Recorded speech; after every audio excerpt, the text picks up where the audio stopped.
Hello student, मैं पंकज पाल means P square फिर से हाजिर हूँ। ये 11th की बच्चों सेकंड क्लास है और आप लास्ट टर्न पर डायमेंशनल एनालिसिस को स्टडी कर रहे थे, मतलब विमीय विश्लेषण को स्टडी कर रहे थे। और विमीय विश्लेषण में आप लोगों ने विमीय सूत्र के बारे में पढ़ लिया था और हमने आपको बताया था कि विमीय सूत्र आपके प्रमुख 5 विमीय सूत्र बताए थे। जैसे लेंथ का यानी लंबाई का एल, लंबाई का बच्चों लेंथ का एल बताया था, मास का एम बताया था और टाइम का टी बताया था। ये आपको हमने कहा था याद कर लेने थे। और इसके बाद हमने कुछ व्युत्पन्न राशियों की भी विमीय सूत्र बताए थे, जिन्हें आप लोग हमारे YouTube channel physics by Pankaj Pal पर देख लें, क्योंकि उसके बिना आपको ये टॉपिक समझ में आने वाला नहीं है। उसमें लिखा होगा यूट्यूब पर physics by Pankaj Pal dimensional analysis lecture 1, और इस चैनल को लाइक और सब्सक्राइब अवश्य करें। अब हम लोग चलते हैं आगे टॉपिक में बच्चों। तो अब नेक्स्ट टॉपिक है uses of dimension. Uses of dimension, विमा के उपयोग बच्चों, विमा के उपयोग। तो यूजेस ऑफ डायमेंशन की बात करते हैं तो विमा के उपयोग में विमा के प्रमुख आपके 3 यूज है। डायमेंशन के आपको 3 यूज मिलेंगे। पहला यूज है बेटा, ठीक है, इन चेकिंग डायमेंशनल इक्विलिब्रियम स्टेट, इन चेकिंग डायमेंशनल इक्विलिब्रियम स्टेट यानी विमीय संतुलन की जांच करने में, विमीय संतुलन की जांच करना। तो डायमेंशन का सबसे पहला यूज है बच्चों विमीय संतुलन की जांच करना। किसका जांच करना? विमीय संतुलन की जांच करना। इन चेकिंग डायमेंशनल इक्विलिब्रियम स्टेट यानी डायमेंशनल इक्विलिब्रियम स्टेट को चेक करना। किसको चेक करना बच्चों? डायमेंशनल इक्विलिब्रियम स्टेट को चेक करना है। तो देखिए डायमेंशनल इक्विलिब्रियम स्टेट क्या है। यदि किसी इक्वेशन में अगर लेफ्ट साइड की डायमेंशन जो है वो राइट साइड की डायमेंशन के इक्वल बच्चों। क्या कहा हमने? अगर किसी इक्वेशन में लेफ्ट साइड की डायमेंशन राइट साइड की डायमेंशन के इक्वल हो तो वो इक्वेशन जो होते हैं वो डायमेंशनल इक्विलिब्रियम स्टेट पर होती हैं। किस पर होती हैं? डायमेंशनल इक्विलिब्रियम स्टेट पर होती हैं। फिर सुनिए क्या कहा, यदि किसी इक्वेशन में लेफ्ट साइड की डायमेंशन राइट साइड की डायमेंशन के इक्वल हो तो क्या होते हैं? वे इक्वेशन डायमेंशनल इक्विलिब्रियम स्टेट पर होते हैं। यानी किसी समीकरण में बाएं पक्ष की विमा जो है, किसकी विमा? बाएं पक्ष की विमा लेफ्ट हैंड डायमेंशन, बाएं पक्ष की विमा दाएं पक्ष की विमा के बराबर हो। बाएं पक्ष की विमा left hand dimension, right hand dimension, बाएं पक्ष की विमा जो है अगर दाएं पक्ष की विमा के बराबर हो तो वो समीकरण जो होते हैं बेटा विमीय संतुलन की स्थिति में होते हैं। क्या कहा आपको? यदि किसी समीकरण में बाएं पक्ष की विमा दाएं पक्ष की विमा के बराबर हो तो समीकरण विमीय संतुलन की स्थिति में होते हैं। बाएं पक्ष की विमा दाएं पक्ष की विमा के बराबर हो तो समीकरण विमीय संतुलन में होते हैं। अब चेक कैसे करते हैं तो इनका एग्जांपल सुनिएगा। एग्जांपल जैसे चेक आउट, क्वेश्चन ये दे दिया गया, check out that equation s is equal to 1/2 gt is correct or not, is correct or not। यानी क्या चेक करना कि ये चेक करना कि समीकरण s is equal to 1/2 gt, s is equal to 1/2 gt सही है कि गलत है। क्या चेक करना बच्चों? समीकरण s is equal to 1/2 gt यानी equation s is equal to 1/2 gt सही है कि गलत है। तो कैसे चेक करेंगे हम लोग? सॉल्व करते देखिए सॉल्यूशन देखिएगा बच्चों। ये चेक करना है कि समीकरण जो इक्वेशन है बेटा वो सही है कि गलत है, ये हमको चेक करना है। तो आप क्या करेंगे? सबसे पहले LHS लेंगे। क्या लेंगे बच्चों? LHS लेंगे। LHS में क्या बेटा? S मतलब डिस्प्लेसमेंट दूरी, जिसको भी कह सकते हैं विस्थापन भी कह सकते हैं। तो S क्या बेटा? दूरी है यहाँ पर। तो dimension of S is equal to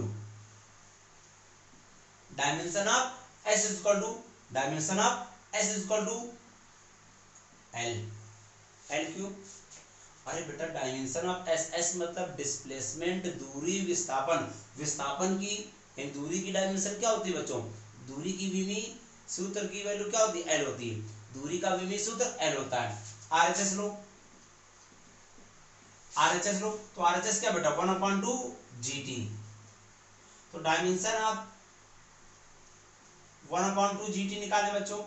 तो 1/2 न्यूमेरिकल वैल्यू है, नो डायमेंशन, न्यूमेरिकल वैल्यू है, नो डायमेंशन, इसकी कोई डायमेंशन नहीं होगी। जी गुरुत्वीय त्वरण एक्सीलरेशन, एक्सीलरेशन की डायमेंशन LT-2 होती है बच्चों। लास्ट वीडियो को देख लें, उसमें बताया गया कैसे होती है। तो ग्रेविटेशनल एक्सीलरेशन, एक्सीलरेशन की डायमेंशन LT-2, और ये t टाइम है बच्चों, तो t इस बेसिस पर LT-2 और ये 1, -2 + 1, -2 + 1 क्या बचेगा, -1, तो LT-1।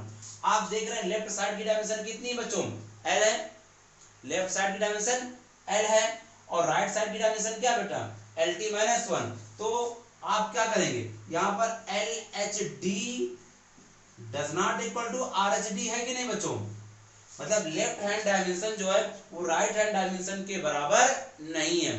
बाएं पक्ष की विमा दाएं पक्ष की विमा के बराबर नहीं है। So equation is not in equilibrium state, यानी समीकरण जो है वो विमीय संतुलन में नहीं है, मतलब समीकरण गलत है। Equation is not in equilibrium state मतलब समीकरण विमीय संतुलन में नहीं है, अर्थात आप कह सकते हैं कि समीकरण जो है इक्वेशन गलत है। अगर दोनों की डायमेंशन बराबर आती बच्चों, दोनों की डायमेंशन बराबर आती तो हम कहते हैं कि डायमेंशनल इक्विलिब्रियम स्टेट पर इक्वेशन है, मतलब समीकरण सही है। तो क्लियर बच्चों, कैसे आपको लेफ्ट साइड की डायमेंशन राइट साइड की डायमेंशन के बराबर आ जाए तो इक्वेशन इक्विलिब्रियम स्टेट पर हो जाती है। अब आपको देखिए एक क्वेश्चन दे रहे हैं, आपको उसको करना है, आपको चेक करना है v² = 2as, v वेलोसिटी है, a एक्सेलरेशन है, t क्या है सॉरी s क्या है, टाइम है। यहाँ पर इसको चेक करना है कि सही है कि गलत, ये आपको क्वेश्चन दे रहे हैं, हम आपको इस क्वेश्चन को चेक करना है कि ये सही है कि गलत, या डायमेंशनल इक्विलिब्रियम स्टेट पर है कि नहीं। इसको सॉल्व करके हमारे व्हाट्सएप नंबर 9450 80 32 68 पर आपको सेंड करना है। तो क्या इक्वेशन v² = 2as ये सही है कि गलत, ये आपको चेक करना है, अपनी कॉपी में सॉल्व करना और मुझे इस नंबर पर सेंड कर सकते हैं। तो अब देखिए बच्चों, तो यहाँ पर आपको यूज ऑफ डायमेंशन की पहली कि अगर किसी इक्वेशन में लेफ्ट साइड की डायमेंशन लेफ्ट हैंड की डायमेंशन राइट हैंड की डायमेंशन के इक्वल है तो इक्वेशन इक्विलिब्रियम स्टेट पर होगी, मतलब इक्वेशन सही होगी। अगर बराबर नहीं है तो इक्वेशन गलत होगी। तो डायमेंशन का बच्चों पहला यूज हो गया, इसको आपको सॉल्व करना है।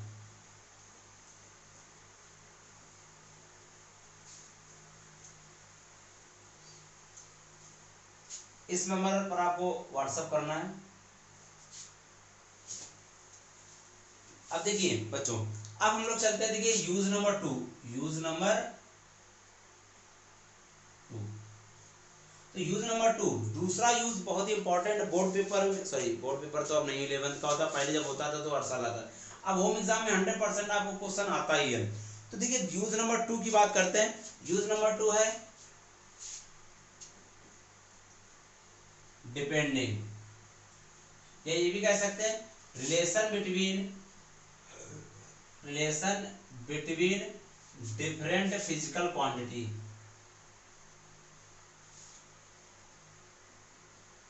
फिजिकल क्वांटिटी बच्चा मतलब विभिन्न भौतिक राशियों के मध्य संबंध,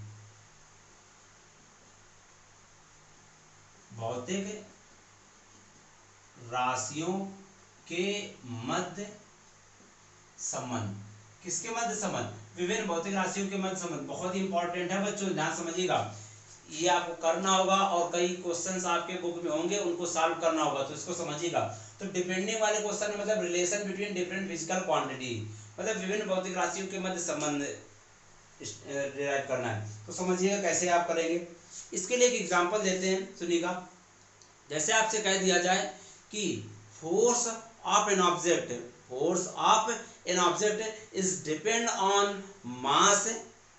on its mass velocity and radius, मतलब एक कोई बॉडी है उस पर लगने वाली कोई बॉडी है सर्कुलर मोशन कर रही, एक बॉडी कौन सी मोशन पर है, सर्कुलर मोशन, मतलब वृत्ताकार पथ पर घूम रहे। इस बॉडी का जो फोर्स है, इस बॉडी पर फोर्स जो है वो मास पर डिपेंड कर रहा है, फोर्स जो है वेलोसिटी पर डिपेंड कर रहा है, फोर्स जो है वो इसके रेडियस पर डिपेंड कर रहा है। क्या क्वेश्चन है कि एक पार्टिकल मतलब कोई कण वृत्तीय पथ पर गति कर रहा है। कौन से पथ पर बच्चों? वृत्तीय पथ पर गति कर रहा है। इस पर लगने वाला बल जो है वो बल जो है वो द्रव्यमान पर डिपेंड कर रहा है। बल जो है इस पर जो लग रहा है वो वेग पर डिपेंड कर रहा है, और बल जो है वो इसकी त्रिज्या पर भी डिपेंड कर रहा है। क्या क्वेश्चन है बच्चों फिर से कि वृत्तीय पथ पर गति करते हुए एक पिंड का बल जो है वो पिंड के द्रव्यमान, वेग और त्रिज्या पर निर्भर करता है। डायमेंशन मेथड का यूज करके इनके बीच रिलेशन निकालना। क्या निकालना? रिलेशन। क्या क्वेश्चन है कि force on a body revolving in a circular path, force on a body revolving in a circular path depends on mass, velocity and radius. Find out relation between them by using dimensional method. मतलब dimension method का use करके इनके बीच relation को derive करना है। देखिए बच्चों कैसे समझना है। फोर्स मास पर डिपेंड कर रहा है, फोर्स वेलोसिटी पर डिपेंड कर रहा है, फोर्स जो है वो रेडियस पर डिपेंड कर रहा है।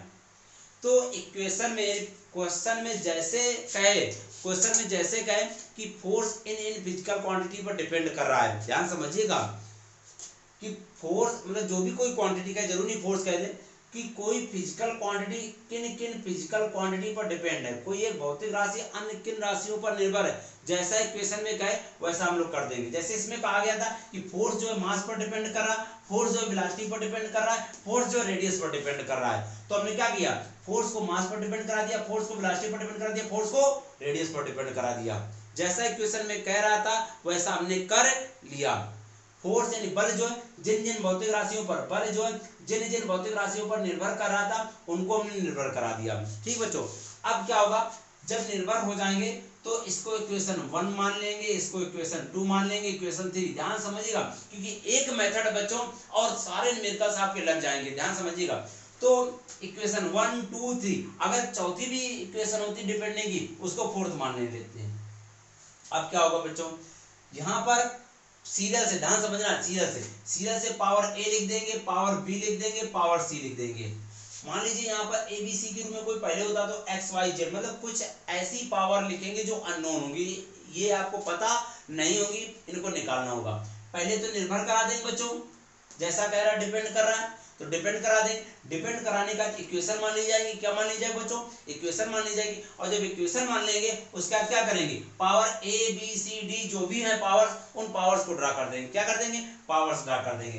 अब क्या होगा बच्चों? ध्यान समझिएगा। From equation first, second and third, इन तीनों इक्वेशंस को मिला दीजिए। क्यों? कि तीनों ए पर डिपेंड करें।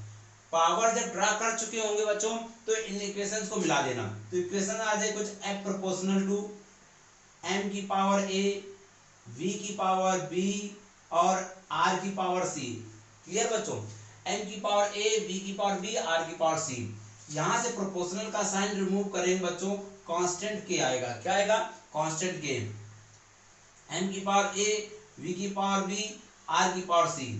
ठीक, तो ये k जो है इसको कहेंगे प्रोपोर्शनल कांस्टेंट।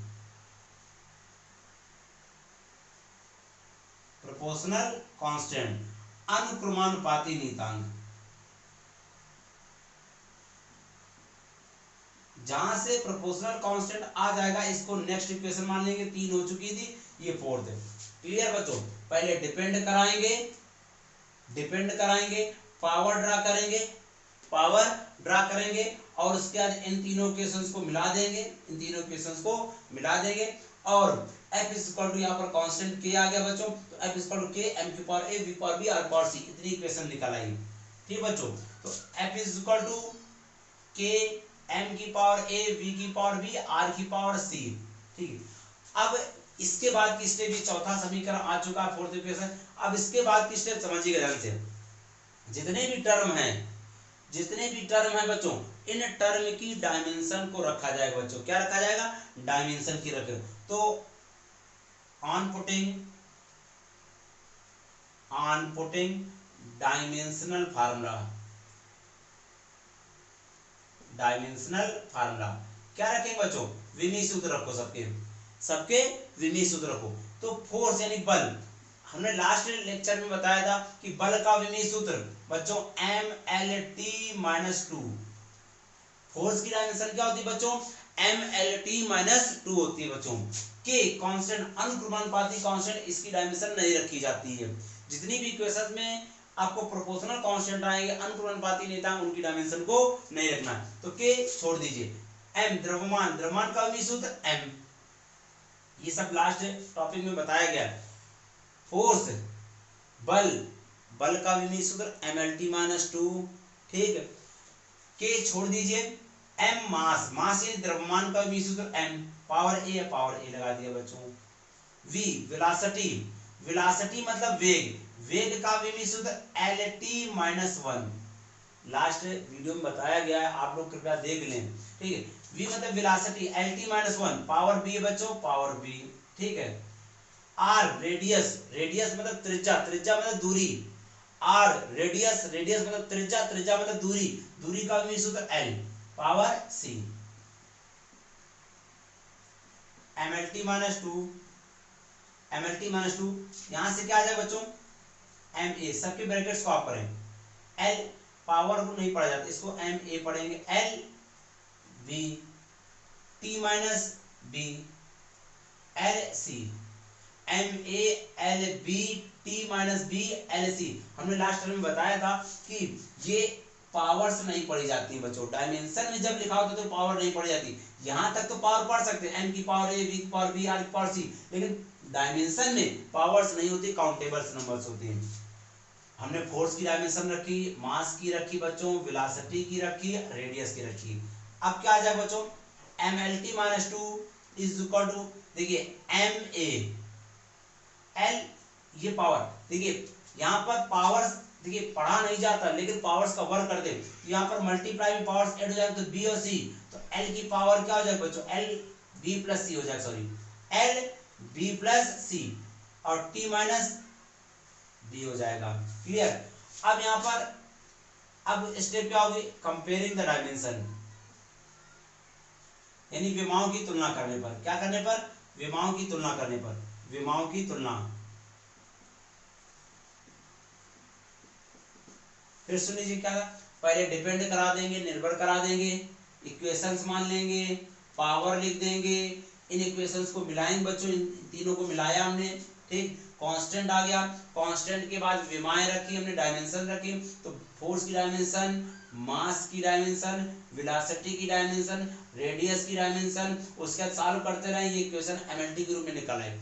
अब डायमेंशन को कंपेयर करेंगे, तो सबसे पहले देखिए कंपेयर करने में जो आप लोग मेथड यूज करेंगे उसके लिए बता दें, small to big. Small to big मतलब सबसे पहले छोटी पावर से कंपेयर करना स्टार्ट करेंगे, सबसे पहले छोटी पावर से कंपेयर करना स्टार्ट करेंगे। फिर से याद रखिए, इससे बहुत इजीली है, अगर आप लोग कंपेयर, देखिए कंपेयर करने में किसी को भी कंपेयर कर सकते हैं, लेकिन छोटी पावर से कंपेयर करेंगे तो ज्यादा सरल रहेगा, आप आसानी से न्यूमेरिकल सॉल्व कर सकते हैं। तो क्या काम है, छोटी पावर से कंपेयर करना पहले स्टार्ट करिएगा। देखिए इधर से इधर कोई कंपेयर किया जाता है तो सबसे छोटी पावर किसकी दिख रही, टी की, तो कंपेयर करें, तो कंपेयरिंग द डायमेंशन, डायमेंशन को कंपेयर करें तो पहले किसको कंपेयर करेंगे, फॉर टी, मतलब टी की डायमेंशन को पहले कंपेयर करें, तो टी की डायमेंशन यहाँ पर कितनी है बेटा, -b, टी की डायमेंशन -b है, यहाँ पर टी की डायमेंशन -2 है, तो माइनस से माइनस कट जाएगा, b इक्वल टू बच्चा 2 आ जाएगा, ठीक है।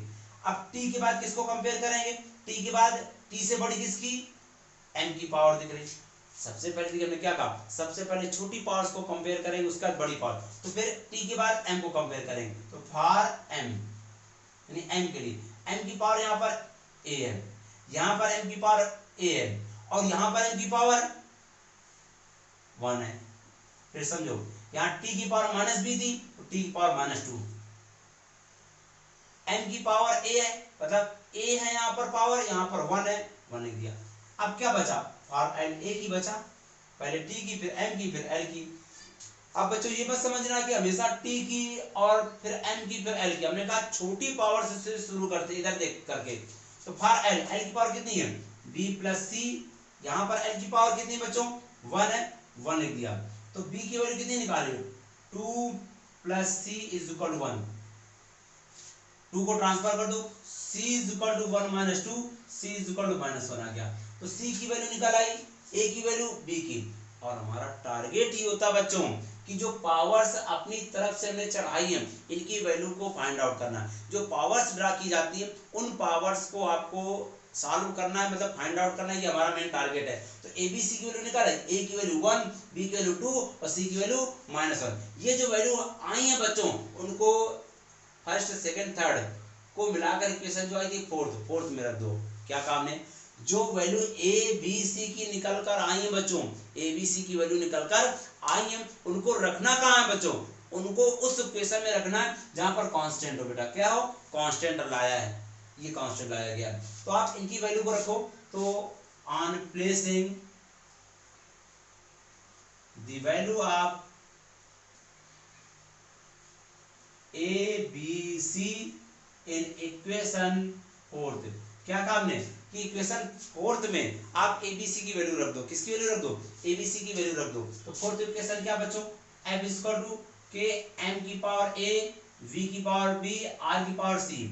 f इक्वल बच्चों के ऐसे रहेगा, m की पावर a, m की पावर a मतलब 1, a मतलब 1 है, m की पावर a मतलब 1, r v की पावर b, b की वैल्यू कितनी 2 है, r की पावर c, c की जगह -1 है। तो f इक्वल बच्चों के m v स्क्वायर, r की पावर -1 इसको बाइट ले जाए तो f इक्वल क्या आ जाएगा, के m v square upon r। Numericals में here k is equal to 1। देखिए आपको ना पता तो आप यहीं तक सॉल्व कर देंगे, अगर न्यूमेरिकल में ना दिया गया तो इतना ही सॉल्व कर देंगे। f equal to k m v square upon r, f equal to k m v square upon r, यहीं तक सॉल्व करेंगे बिल्कुल सही माना जाएगा। लेकिन अगर न्यूमेरिकल में जो k की वैल्यू अगर दी गई हो, न्यूमेरिकल में k की वैल्यू दी गई है तो आप क्या रख देंगे, वो वैल्यू रख देंगे। यहाँ पर k की वैल्यू 1 होगी तो f इक्वल टू क्या आ जाएगा बच्चों, mv स्क्वायर अपॉन r। तो f equal to mv square r, ये रिलेशन डिराइव हो जाएगा। तो आज के बच्चों होमवर्क भी आप लोगों के लिए कि अपनी बुक देखिएगा, जिनके पास भी जो भी बुक हो किसी भी राइटर की हो, उसमें आप लोग डायमेंशनल एनालिसिस चैप्टर होगा। कौन सा चैप्टर होगा, डायमेंशनल एनालिसिस, डायमेंशनल एनालिसिस, विमीय विश्लेषण चैप्टर का नाम होगा। क्या नाम होगा बच्चों, विमीय विश्लेषण। उसमें आपको जब आप लोग एक्सरसाइज खोलेंगे लॉन्ग में आपको इस तरह के क्वेश्चंस को मिल जाएंगे कि force is depend on any other physical quantity, मतलब इस तरह न्यूमेरिकल को मिल जाएंगे कि एक फिजिकल क्वांटिटी अदर क्वांटिटी पर डिपेंड है तो डायमेंशन मेथड से उनके बीच रिलेशन निकालो। यानी आपको जब दीर्घ उत्तरीय प्रश्न खोलेंगे तो आपको कई सारे क्वेश्चन मिल जाएंगे कि एक भौतिक राशि इन राशियों पर निर्भर है, एक भौतिक राशि इन राशियों पर निर्भर है, तो विमीय विधि से इनके बीच रिलेशन को निकालना। तो यही मेथड है कि पहले डिपेंड करा देंगे बच्चों, इक्वेशन पावर ड्रा करेंगे और पावर ड्रा करने के बाद क्या करेंगे, पावर ड्रा करने के बाद इक्वेशंस को मिलाएंगे, कांस्टेंट रखेंगे, डायमेंशन रखकर सॉल्व करके ये वैल्यू निकालेंगे। इस मेथड को ध्यान रखिएगा, इसी मेथड पर न्यूमेरिकल्स लगेंगे। एक आपका यूज बचा हुआ थर्ड यूज वो आपको नेक्स्ट क्लास में बताया जाएगा। तब तक के लिए आपके लिए होमवर्क है इस टाइप के आप क्वेश्चंस अपनी बुक से सॉल्व करें और जो ना है वो हमारे व्हाट्सएप नंबर पर पूछे जरूर। इसको नोट करना चाहे तो आप नोट कर सकते हैं बच्चों।